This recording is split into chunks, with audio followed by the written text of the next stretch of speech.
Hey guys, Metal Viking 82 here, back with my last Viking Orations for the day. I saved, I think, the best for last here because while I did enjoy the other two albums that I did reviews for, this right here was definitely my favorite out of all three that Vargas Records sent me. And I'm talking about Beyond Death, The Age of Darkness. Again, just some more absolutely killer artwork here. Yeah. So, who are Beyond Death? They are a blackened thrash band from Chicago, Illinois, formed back in 2013, featuring John Corsten on guitar and vocals, Matt Baranski on the drums, and Luke Neeson on bass. Sorry if I pronounced that last name wrong.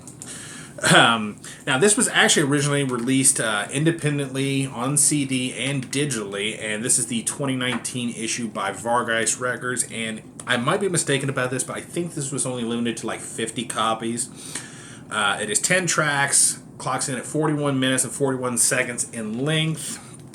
So, what do you get with this album? Well, it actually starts with this really cool intro featuring acoustic guitars complete with the sound of the fingers moving across the strings, which some people don't like that when you can hear it, but I actually kind of like that. And it leads to a very nice guitar solo, and it's actually more of an instrumental track.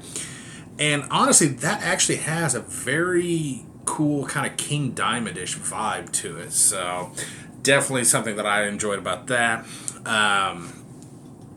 The vocals here, when you listen to blackened thrash, most of the time you hear, just pretty much thrash, speed metal mixed with black metal styled vocals. Well, this here, he does a more gruff sounding vocal, kind of bordering on death growls at times. And then he does have the more kind of blackened thrash style, more black metal style vocals here and there. There's not much variation. He kind of sticks with the same style throughout. So, sometimes that's kind of a boring thing. And then other times it actually works really well. In this case, I think it actually worked pretty good because, he found a style that works for him and it actually sounds really good. A little more variation would have been nice, but for what it is, I think he done a really good job. As far as all the instruments go, everybody, I think, did great on their performances. I especially dig the riffs on this. The guitars were really killer here. They are a real good mix of more like I said, your traditional thrash and kind of speed metal riffs. And then you have ones that are actually more black metal inspired thrown in, which is kind of cool. It's like I said, usually with the style of music, you have just straight up thrash sounding music and then black metal vocals thrown on top. This actually mixes not only black metal style vocals, but actually black metal style riffs, and I really enjoyed that. And there's actually times where I even kind of get a slight Dark Funeral vibe from the riffs, and that's really cool for me because I absolutely love Dark Funeral.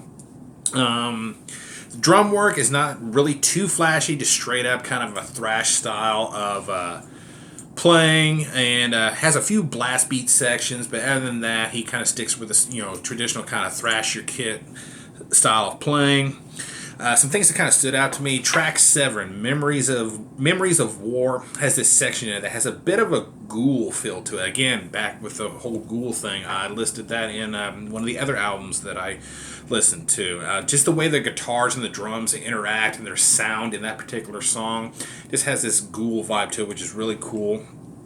Track 8, Goddess Isis, even has some hints of Immortal in the riffs, which is really cool to hear because, who doesn't love Immortal? Track 9 is a very cool acoustic instrumental, but to me it seemed a little out of place in the mix because it's track 9, and it just seems like it would have fit better at like the halfway point before the last track, kind of like, hit you with a bunch of really cool thrashiness, then do a little cool off period with the acoustic instrumental, and then just, nail it home with more thrash. But in this case, they put it right before the last track, so it's kind of odd to have that, so far down in the mix. But overall, this is a very enjoyable album, I think. Like I said, it's probably my favorite out of all three that I got sent. I would have liked a little bit more variety in the vocals, as I said, and a different placing of said instrumental, but overall, it's still solid offering. If you love blackened thrash metal, check these guys out. I cannot recommend it enough. That's Beyond Death, The Age of Darkness. Check this one out for sure. Solid 8 out of 10.